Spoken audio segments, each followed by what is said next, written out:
Tal como lo dije a mis amigos, iba a venir especialmente a este cementerio de San Nicolás a explicar cómo han hecho la historia, cómo la han construido en folletín. En un folletín totalmente partidario, donde los vencedores son los que escriben la historia. No los que saben escribir, como han dicho algunos de mis amigos, sino que los que han escrito la historia son los vencedores. Acá tenemos una columna que habla de fusilados en octubre de 1831, bárbaramente apresados por el tirano Rosas y fusilados. Quiero explicar qué era lo que sucedía en esa época, porque alguien que viene y ve esto dice, bueno, Rosas era un tirano sangriento, una persona totalmente inescrupulosa, un demente sanguinario. Y en realidad, queridos,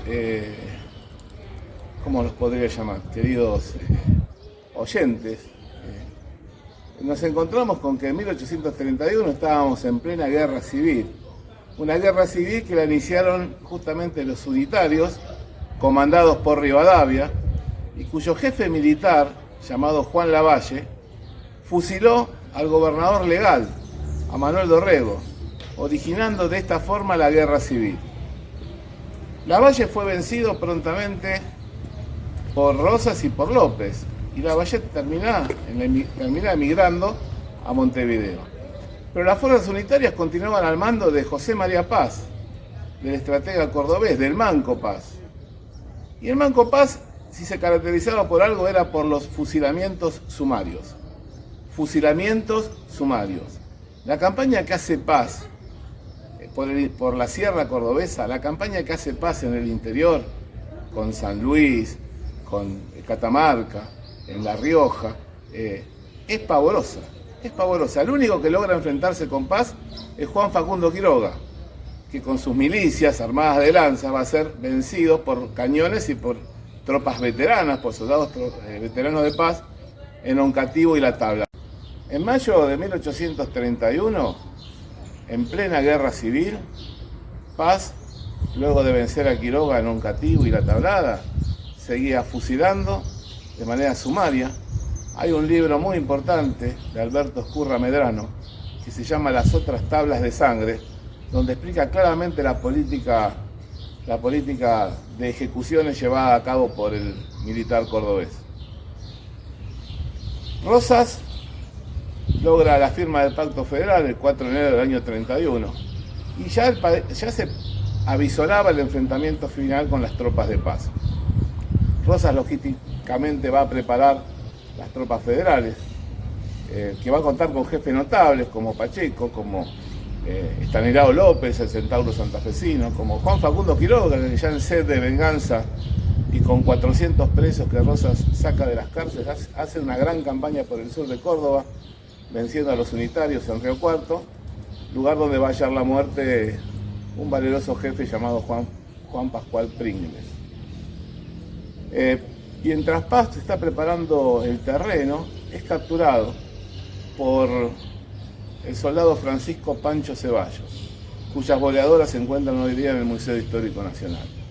En lugar de fusilarlo como hubiese hecho Paz, o como hizo Paz con todos sus vencidos, o con la gran mayoría de sus vencidos, o humillado como hizo Paz con el fraile Aldao, haciendo entrar a la ciudad de Córdoba vestido en un burro de color celeste, para ser insultado y ser agraviado, Rosas decide perdonarle la vida. La cuestión es que las tropas unitarias continúan al mando de Gregorio Araos de la Madrid. Y la Madrid va a ser vencido por Quiroga en la batalla de la Ciudadela de Tucumán. Estamos hablando del 4 de noviembre del año 1831.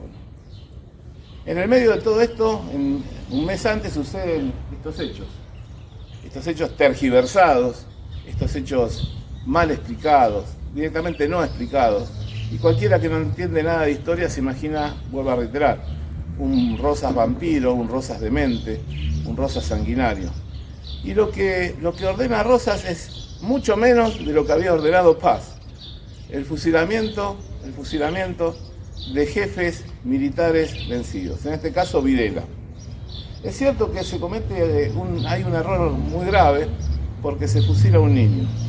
Pero honestamente, si vamos a hablar de los errores graves y de fusilamientos de niños, la campaña de Lavalle y la campaña de Paz no se caracterizaba justamente por las razones humanas. ¿Qué quiero decir con todo esto? Que me vine especialmente de San Martín a ver y para mostrarle a gran parte de mis amigos o a aquellas personas que me siguen cómo los unitarios han escrito la historia. Ellos son los buenos, los ángeles, los decentes, los civilizados, como diría Sarmiento, y los federales eran los malos, los bárbaros, los asesinos.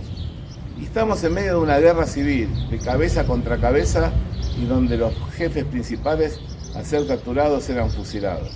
Rosas no creó el terror. Y si lo analizamos de manera objetiva, actuó siempre a la defensiva y actuó de contragolpe. Entonces lo que ordena don Juan Manuel acá en San Nicolás es igual o menor que lo que ordenó Lavalle en Buenos Aires, o lo que ordenó Paz en Córdoba, o lo que ordenó el mismo Lamadrid en Tucumán, el fusilamiento de jefes capturados. No hay buenos ni malos en la historia argentina. Si nosotros no nos ubicamos en época y en coyuntura, vamos a cometer horrores como esto, que es un verdadero horror. Esto es un verdadero horror. Hecho en el año 1936, en plena época del fraude patriótico, en plena época del conservadurismo, en plena época donde ya la historia oficial estaba recontra instalada, no solo a través de Mitre, sino a través de los manuales de un tal Grosso, Alfredo Grosso. El Grosso grande y el Grosso chico. Los unitarios buenos, los federales malos. No. Hombres de su tiempo, con errores y con virtudes. Gracias.